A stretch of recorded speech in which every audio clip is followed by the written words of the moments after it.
Hello students, our today's topic is poem Christmas Wish by Eugene Field.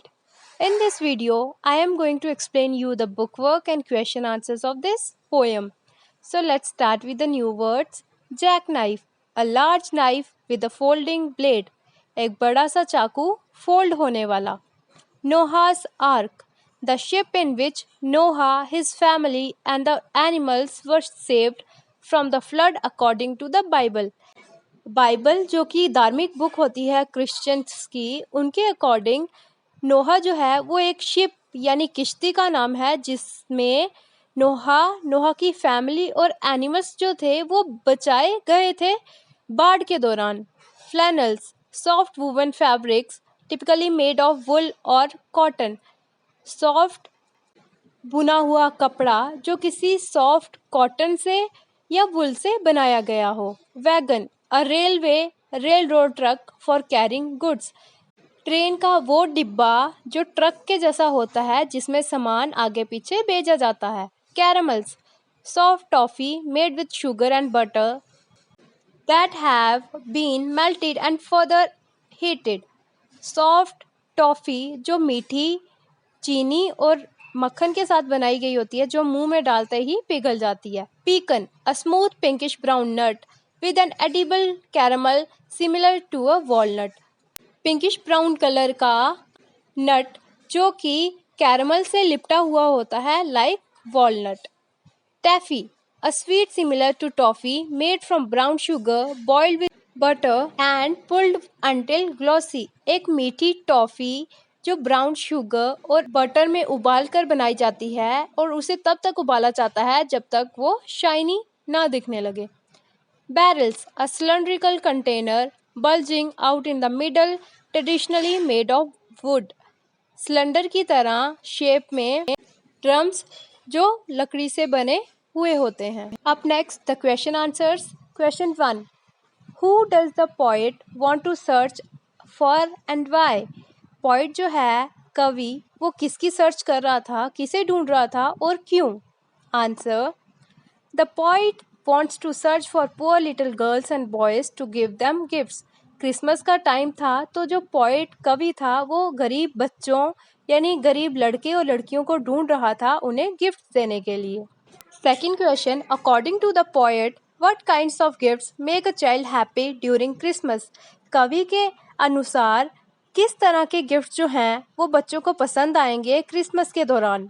Answer, the poet think that if a child gets a gift from his wish list, it makes him very happy during Christmas. कवि सोचते हैं कि बच्चों को जो पसंद है अगर उनको उसी के अकॉर्डिंग गिफ्ट्स मिले तो बच्चों को बहुत खुशी होगी क्रिसमस के टाइम पे. Question third, what is the poets wish list for the poor children. Poet ने अपने अकॉर्डिंग बच्चों के लिए क्या गिफ्ट लिस्ट बनाई थी.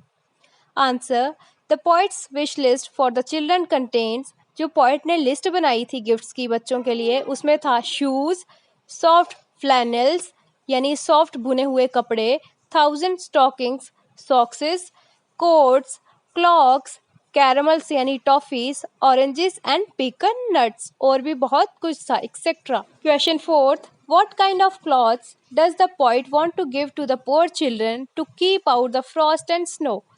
जो पोइट है वो बच्चों को किस तरह के कपड़े देना चाहता था उन्हें ठंड बर्फ से बचाने के लिए. Answer, the poet wants to give the jolliest little coats and stockings to the poor children to keep out the frost and snow. जो पोइट है वो बच्चों को बहुत ही प्यारे छोटे वो कोट्स देना चाहते थे जिनसे वह ठंड से बच सकें. वो उन्हें कोट्स सॉक्स देते हैं कि वो ठंड से बच पाएँ. Next book work. Antonyms, antonyms होते हैं opposite words, words with opposite meaning. First is grave. Grave होता है उदास, तो उदास का अपोजिट क्या आएगा, खुश आएगा ना, इट्स ई. मैरी, मैरी मतलब खुशी या हंसमुख. सेकंड, फ्रीज, जम जाना, इसका आएगा डी. मेल्ट, पिघलना. थर्ड, ब्लेम, दोष देना, इट्स बी. प्रेस, प्रशंसा करना. क्रुक्ड, टेढ़ा. स्ट्रेट, सीधा. फेल, असफल होना. सक्सीड सफल होना, फ्रिक्वेंट अधिक, बहुत ज़्यादा, सेल्डम थोड़ा। ये क्या है? Opposite words, एंटोनियम्स। नेक्स्ट आपकी बुक एक्सरसाइज है। आपको सेंटेंस दिए गए हैं और आपको उस सेंटेंस में एक वर्ड जो है वो ब्लू कलर का दिया गया है। पिछली एक्सरसाइज में आपने अपोजिट किया ना एंटोनियम्स का, यहाँ पे आपने सेम एंटोनियम्स जो है वैसा ही मतलब लेना है और उसका सेंटेंस बनाना है। सो इन वन वर्ड आपका सेंटेंस जो है वो डिफरेंट हो जाएगा। जैसे गुड अच्छा, बेटर अच्छा, एंटोनियम्स ही है, मैंने अपोजिट नहीं किया, गुड का बैड नहीं किया, गुड का बेटर, लाइक एंटोनियम ही है। वैसे ही आपको सेंटेंस बनाने हैं। The room was brightly lit, बहुत अंधेरा है, like the light in the room was dim, जो लाइट है रूम में वो बहुत कम है। ठीक है, तो एंटोनियम्स वर्ड चेंज किए और सेंटेंस जो है वो ऑटोमेटिकली चेंज हो गया। बाकी एक्सरसाइज आपको ऐसे ही करनी है। नेक्स्ट एक्सरसाइज आपकी है फ्रेज एंड सेंटेंस।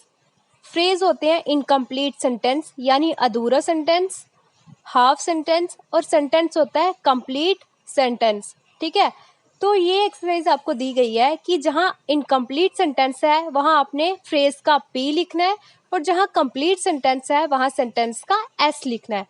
फर्स्ट दिया है in the study room, complete sentence नहीं दिया गया है, इनकम्प्लीट सेंटेंस है तो फ्रेज है ये, पी लिखेंगे। The children incomplete sentence, phrase लिखेंगे P.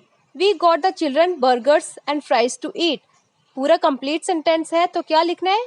S. Next beautiful new umbrella, complete sentence नहीं है, P. She was not ready to carry an umbrella with her, पूरा सेंटेंस है, कंप्लीट सेंटेंस है, सो सेंटेंस का S. They paint their house every year, complete sentence है, S.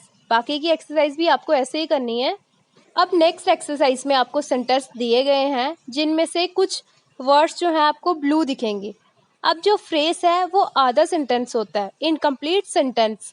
ठीक है, जहां आपको फ्रेज दिया होगा इस एक्सरसाइज में वहां आपने यस लिखना है यानी वाई लिखना है, और जहां आपको फ्रेज नहीं दिया गया होगा वहां आपने नो का एन लिखना है।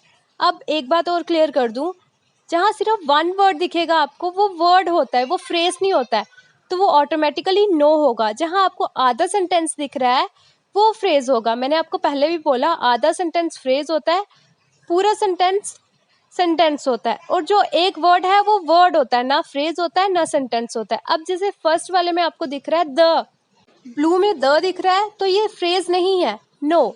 आपको सिर्फ उसी को वाई लिखना है जो फ्रेज है। इन द किचन आधा सेंटेंस है, why. On the hook, why. Is दिया नेक्स्ट सेंटेंस में तो ये फ्रेज नहीं है, नो का एंड लिखना है। वॉन्ट्स एक वर्ड दिया है, फ्रेज नहीं है, एन।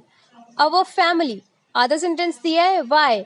सो बाकी एक्सरसाइज आपको ऐसे ही करनी है। नेक्स्ट एक्सरसाइज आपकी है sound of I as in Christmas. जैसे हम क्रिसमस बोल रहे हैं, क्रिस, तो जो आई की साउंड है क्रिसमस में वो ई प्रोनाउंस हो रही है।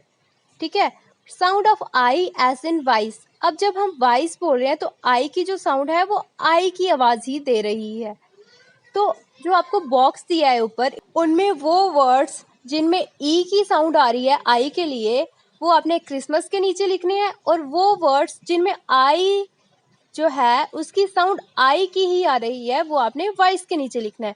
जैसे इंसेक्ट, आई की साउंड कैसे आ रही है? इंसेक्ट आ रही है ना, ई की साउंड। पैनिक, ई। स्विफ्ट, ई। लिक, ई की साउंड आ रही है। पिन, ई की साउंड आ रही है। देन आई वाली साउंड सुनना, काइट, बाइट, आई की साउंड आ रही है हर जगह। Iceberg, silent, might. खुद ट्राई करिए बोलने का, देन आपको अच्छे से समझ आएगा कि कैसे साउंड्स जो हैं वो डिफ्रेंशिएट हो रही हैं। So I hope you understand well. Check out playlist class 5th English for more topics related to your book. Thank you.